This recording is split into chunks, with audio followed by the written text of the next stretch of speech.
Hello नमस्कार, मी कोमल सावंत स्वागत करते तुमचं आपल्या यूट्यूब चॅनलवरती.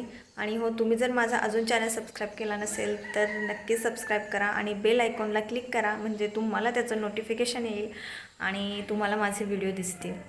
तर आज मी जरा देवघर साफ करणार आहे. म्हणजे देवपूजा झाली आहे माझी, पण देवाचे जे खालचे कप्पे असतात ना ते साफ करायचे आहेत. खूप दिवस झालं ते साफच केलं नाही आणि सगळं असं अस्ताव्यस्त पडलेलं आहे. तर हा व्लॉग मी तुमच्यासोबत शेअर करणार आहे. चला तर मग.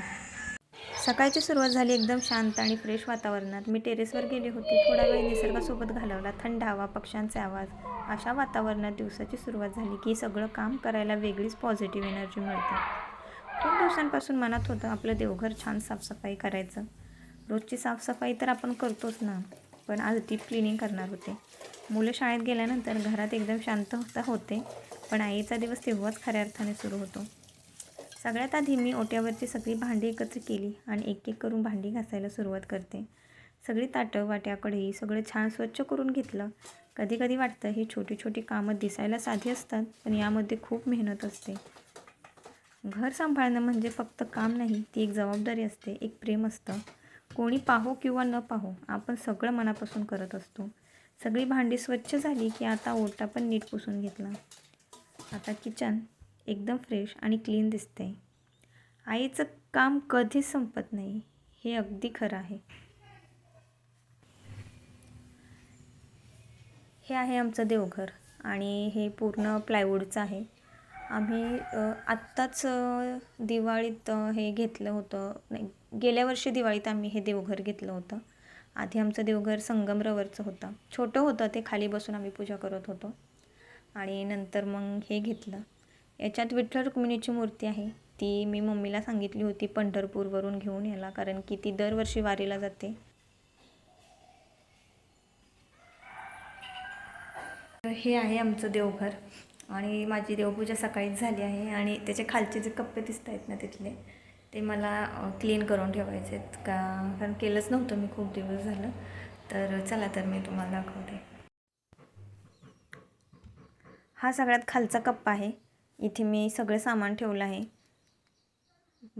पाण्याचा कलश आहे आणि पाण्याचं देवपूजा करायला ते त्याचं ताट आहे.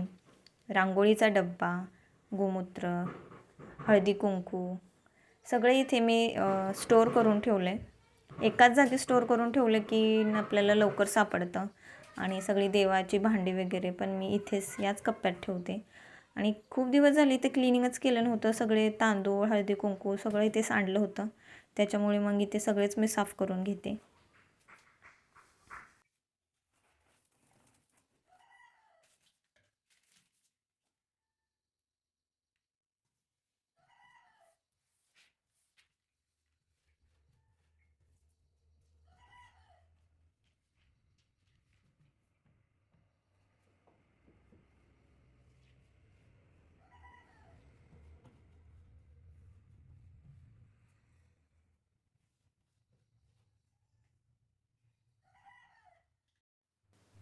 इथे मी सगळं बाहेर काढलं आहे.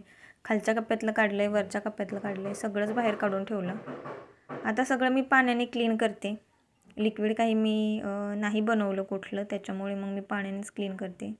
आणि ते स्वच्छ निघतं आहे, कारण की त्याचे डाग पण एवढे म्हणजे मोठे नाही आहेत की ते निघत नाही आहेत. थोडंसं पुसलं की सगळं स्वच्छ होतं आहे.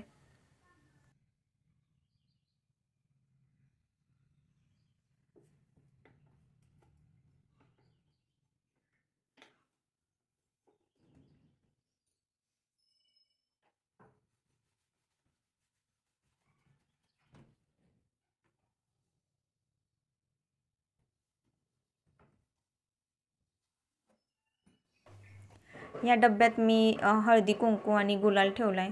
गुलाल दर रविवारी किंवा पौर्णिमेला आम्ही देवाला जातो. मग गुलालाच्या पुड्या आणि खडीसाखर वगैरे ते देवाकडून घेऊन येत असतो.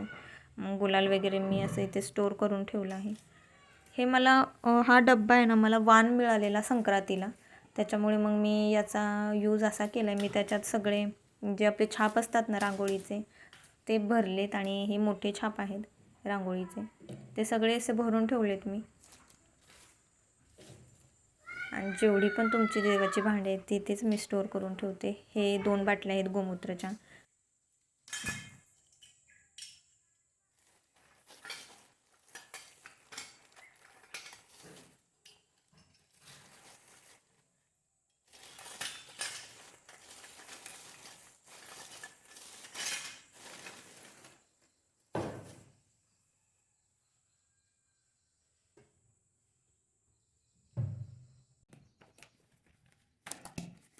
क्लीन करून झाला आहे. आता वरच्या कप्प्याची बारी होती.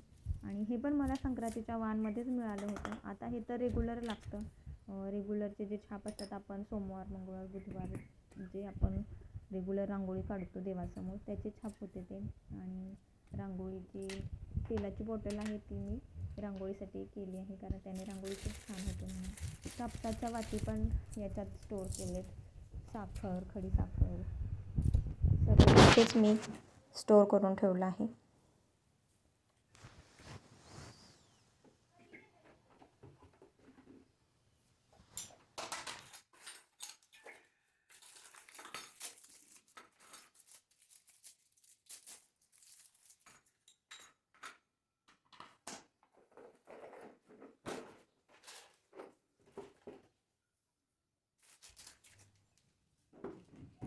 सगळ्यात वरच्या कप्प्यात मी अगरबत्ती, माचीस आणि कुंकवाचा करंडा ठेवला आहे, कारण की ते तर रोजच्या रोज ते लागतं, त्याच्यामुळे मग मी वरतीच ठेवलं आहे.